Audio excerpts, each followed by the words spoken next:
Это еженедельная программа «Новости IT». Здравствуйте! Начнем с новостей техногигантов. Итак, Facebook разработали робота-акробата для монтажа оптоволокна на LED.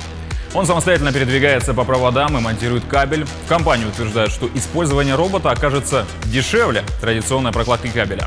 При этом сами Facebook не будут подключать людям интернет. Они займутся продажей лицензии на использование технологий провайдерам и монтажным организациям.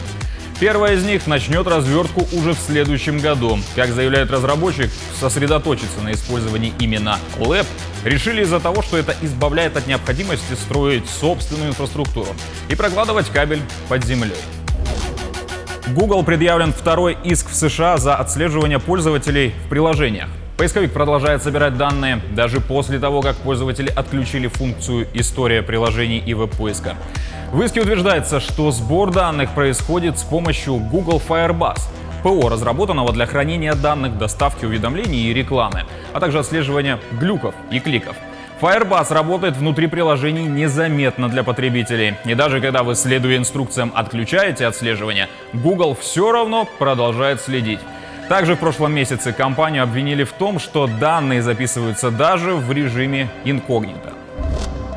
А вот другой техногигант Apple выиграл суд против Евросовета об уплате 13 миллиардов евро налогов. 4 года назад комиссия утверждала, что яблочники экономили на отчислениях. Благодаря двум ирландским послаблениям в законодательстве они снижали налоговую нагрузку в течение 20 лет. И якобы две ирландские дочки Apple Sales International и Apple Operation Europe получили экономическое преимущество и государственную помощь. Купертиновцам удалось доказать, что это самостоятельные компании и что налоги те платят как надо. Евросовет еще может оспорить решение суда, однако шансов на успешную апелляцию крайне мало. Кроме того, на повестке у еврокомиссаров стоят еще похожие иски против IKEA и Nike. Между тем, в Штатах обострилась борьба за место для нового завода Tesla. Графство Трэвис в Техасе уже готово утвердить налоговые льготы для компании Маска, если те, в свою очередь, построят автомобильный завод стоимостью свыше $1 миллиарда. При этом льготы составят почти 15 миллионов. По задумке, Tesla построит свою гигафабрику у реки Колорадо для производства автомобилей Cybertruck. Сейчас на единственном в США автомобильном заводе в Калифорнии трудится порядка 10 тысяч человек. Недавно Tesla успешно запустил автозавод и в Шанхае. Стройка заняла меньше года, а Китай, в свою очередь, предоставил кредиты в размере более $1,5 миллиарда.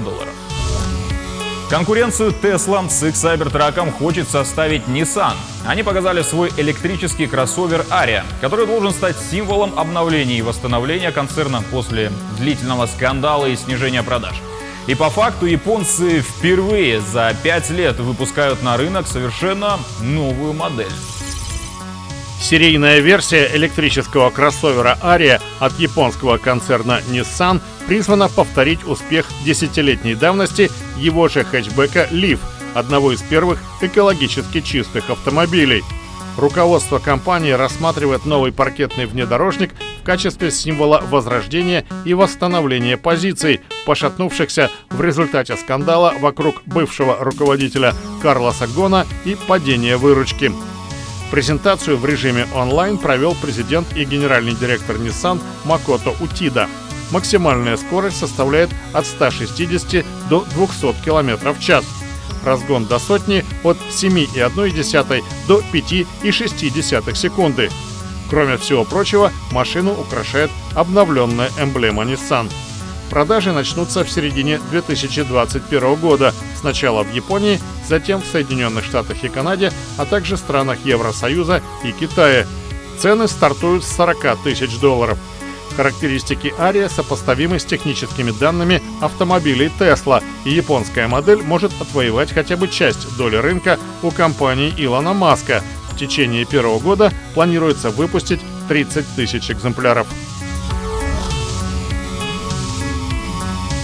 Посетители МФЦ в Перми на этой неделе пребывали в неком недоумении. Желая выполнить ряд стандартных операций, они подходили к девушке за компьютером, но ту выдавали неестественные поведения и речь.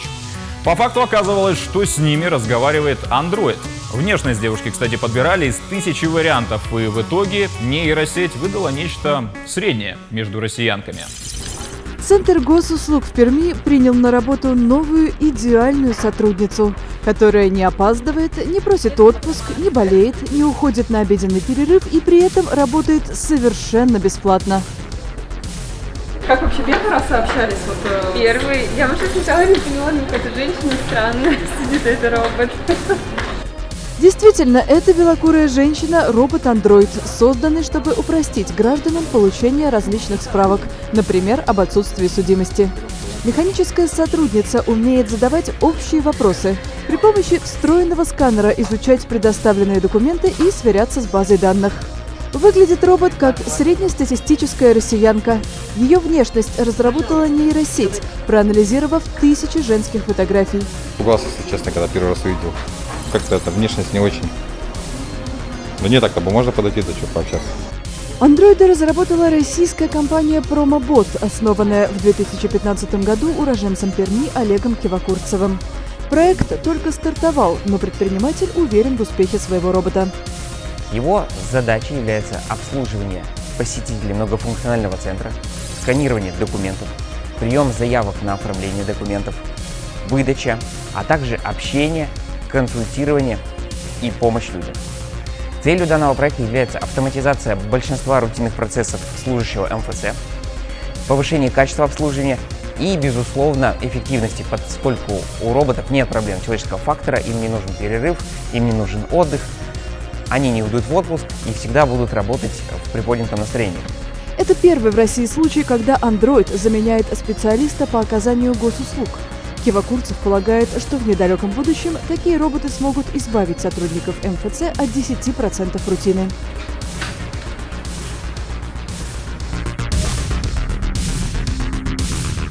Ubisoft не смогли сохранить ни одного сюрприза до своей выставки Forward. Дата релиза, подробности и даже кинематографичный трейлер Far Cry 6 были слиты в просторы интернета. Итак, что же ждет нас в новой игре серии? Действия на этот раз разворачиваются не в солнечном штате, а в экзотической стране Яра, очень уж похожей на Кубу. Повествование разворачивается вокруг истории о революции и партизанстве. Главные антагонисты – тиран Антон Кастильо и его сын. Роль Антона исполнил, кстати, актер из сериала «Во все тяжкие». Кастильо – правитель Яры, который пришел к власти благодаря обещаниям вернуть острову былое богатство. Но в понимании Антона рай на Яре – место не для всех. За рай нужно заплатить цену, поработить бунтарей, выступающих против власти, и заставить их строить великое будущее для других, более покладистых людей. С точки зрения геймплея намечается очередная песочница с кучей оружия и техники. Far Cry 6 стартует 18 февраля следующего года на PC, PlayStation 4 и 5, Xbox One, Series X и Stadia. Компьютерная версия, судя по трейлеру, пролетает мимо Steam, только Uplay и Epic Games Store. Ну а на этом все. Повтор программы, как всегда, найдете на YouTube-канале Якутия24, а также в Instagram-аккаунте як24.ru. До встречи через неделю и всего доброго.